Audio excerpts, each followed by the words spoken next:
Happy Friday, those of you working for the weekend. We appreciate you starting your day with us here on First Takes. Skip Bayless, Molly Karam here in CT. Stephen A. joins us from LA. Good morning, gentlemen. Hello. Happy Friday.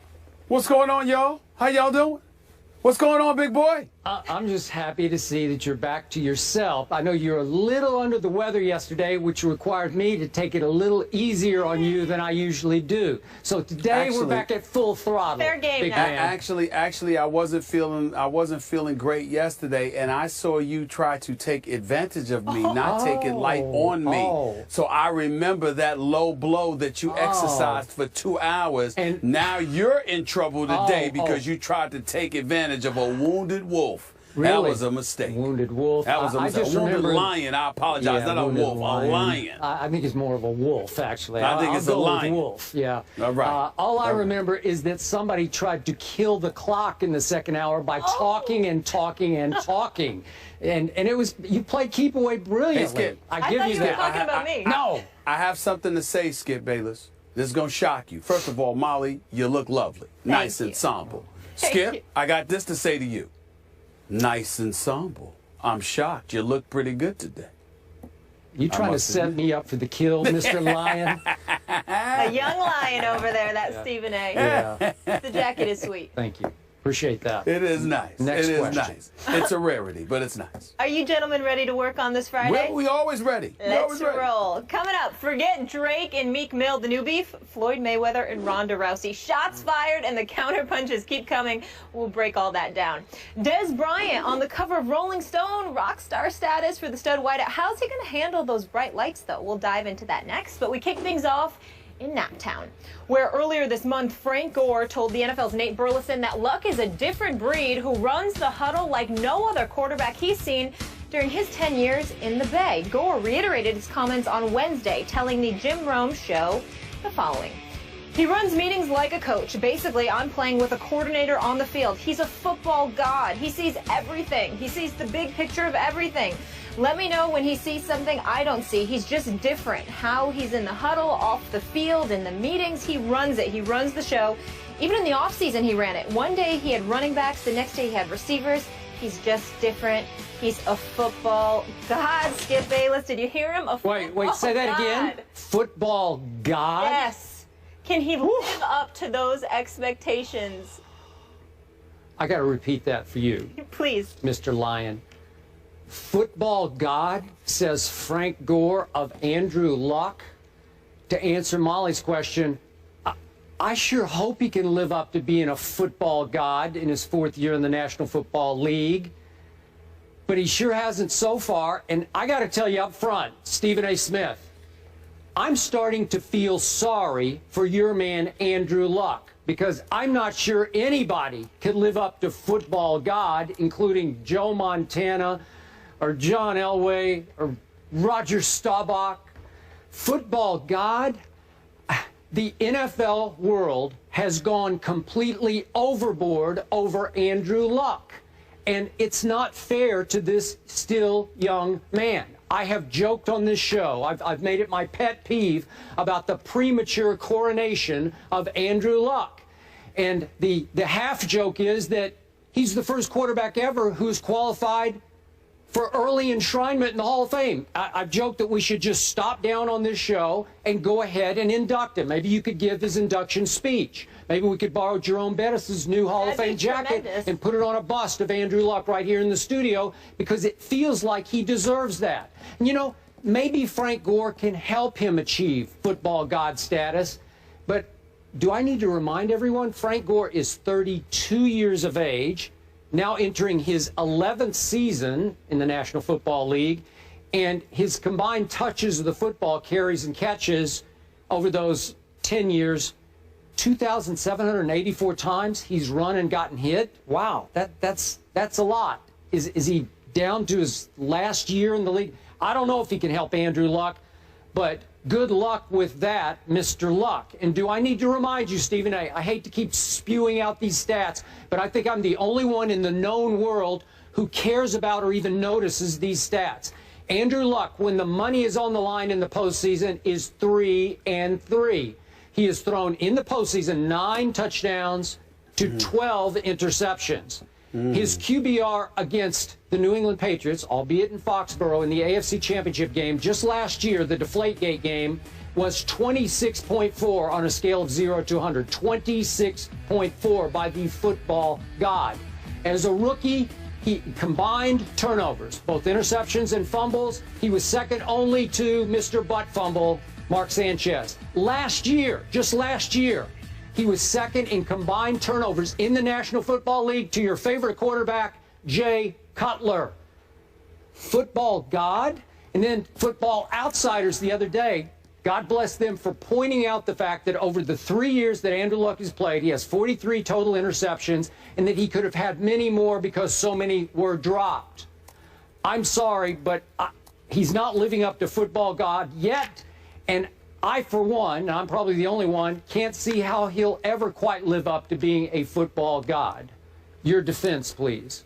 Well, first of all, your argument is pathetic because, once again, here you go with the same old stats you regurgitate time and time again. What did I tell you about interrupting me when I start off my soliloquies? What did I tell you about that? Well, it's Friday. Don't mess with me. Don't mess with me. You calm down. Calm down with what you tried to sit up there and mess with me yesterday when you knew I was sick. I ain't sick today. I'm not taking it, okay? Listen and listen good. This is the same Andrew Luck who's just 25 years of age. This is the same Andrew Luck who year after year has improved. This is the same Andrew Luck that went from a wild card game to a divisional playoff game to an AFC championship game. This is the same Andrew Luck, by the way, who threw for nearly 5,000 yards last year, who led the league with 40 touchdowns and just 16 interceptions, Skip Bayless, okay? I understand the QBR wasn't sensational, but 63 is slightly above average. 65 was his QBR in his first year. The dude is no joke, and we're remembering, when people talk about Andrew Luck, it's about projection. It's not about where he's at. For a guy in his third year in the league, with the size, with the arm, with those tree trunks for legs, with his durability, reliability, the fact that he was sacked 100 times in those 3 years and still continues to do what he has been doing, to be the leader, to be zeroed in, locked in, completely focused on the game of football, not distracted by his quote-unquote brand, not distracted by endorsement deals, commercials, and the like. All this brother cares about is trying to win football games. He's locked in, he's zeroed in, and he's the perfect quintessential successor to somebody like Peyton Manning.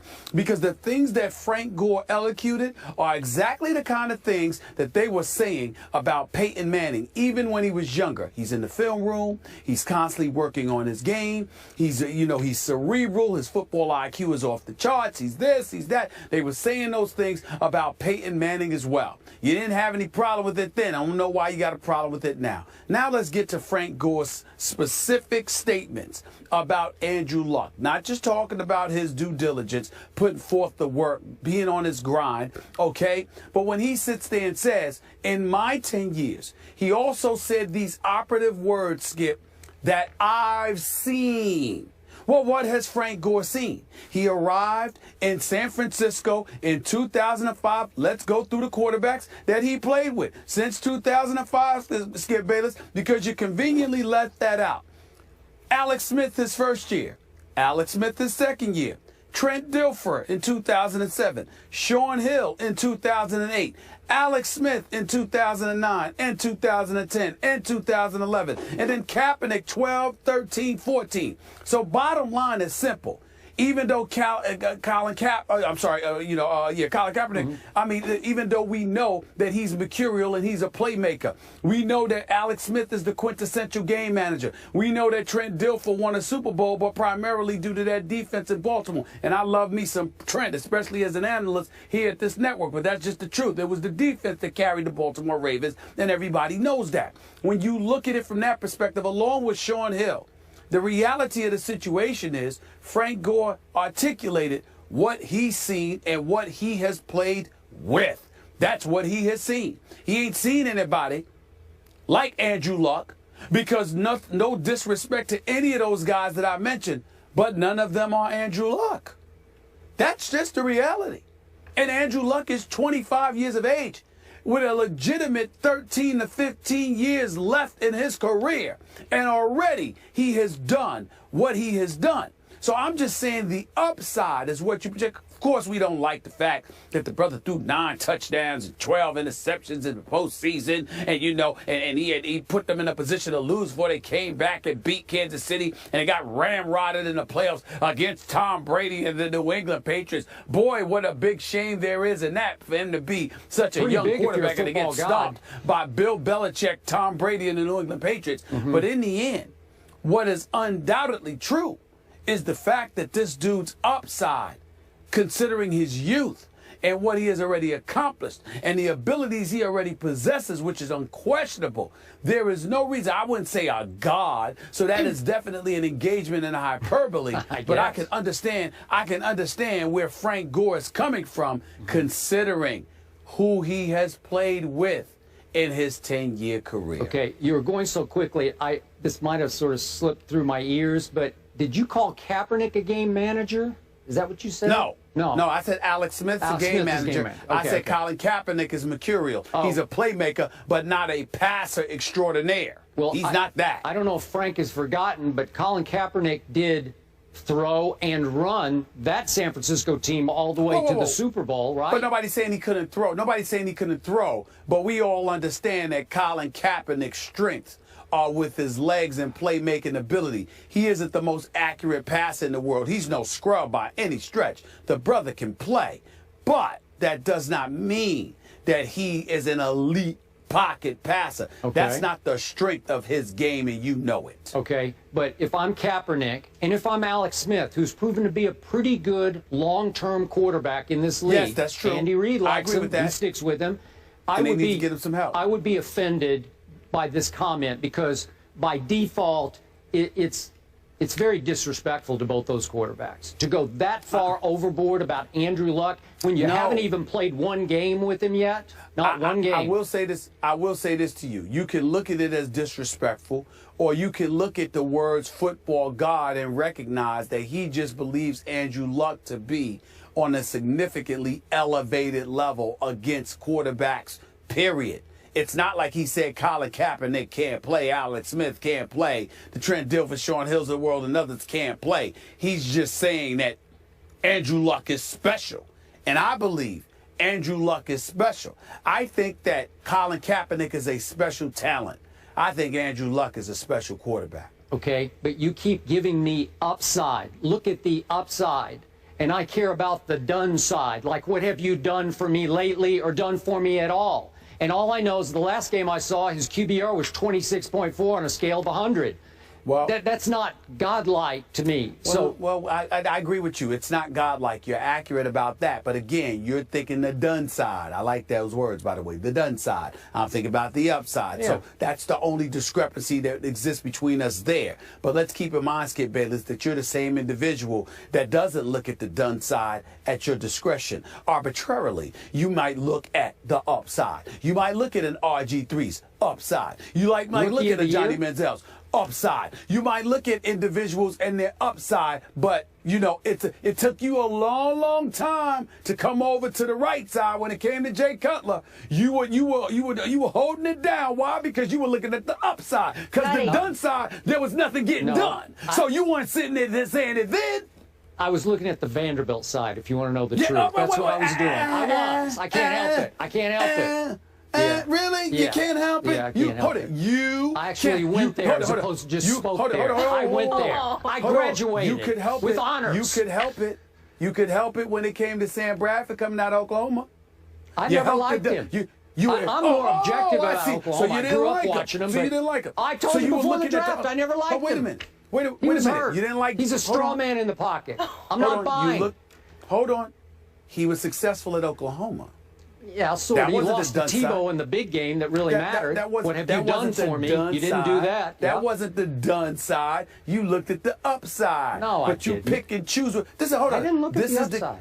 This is the brilliance of Skip Bayless. No. This is see what you do is you throw it out there, and then somebody got to remember stuff to catch you. And see, by the way, you leave out the facts. This is what you do. I actually, just for your benefit, because I didn't want to pile on poor Andrew Luck today when we're heaping so much hype on him that he's not going to be able to live up to. But speaking of Mr. Tebow, if you look at the completion percentages of one Andrew Luck, look at his completion percentages. They're Tebow-esque. They are. You would tell me they're Tebow-esque. So we're going to go the route. So we're going to go the route of Tim Tebow. No, I'm just saying. Compare, you know, and we're going to compare him to Andrew Luck. That's what we're doing. We're comparing Tim Tebow to Andrew Luck. That's what we're doing. Completion percentage, I'll compare them, yeah. We don't have time for that, gentlemen.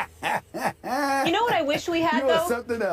You are something else. For this full case study, I wish Frank Gore had played with a Manning or a Brady, and I'd like to know if he would be as impressed with Luck, but we won't know that. I doubt he would be. Guys, according to CBS Sports Prediction Machine, in case either of you care, they have the Packers beating the Colts 31-28 in Super Bowl 50 without Jordy Nelson. So there's that little nugget for you. Was it without Jordy Nelson? Without, because they said after they recalculated they did it again. All right.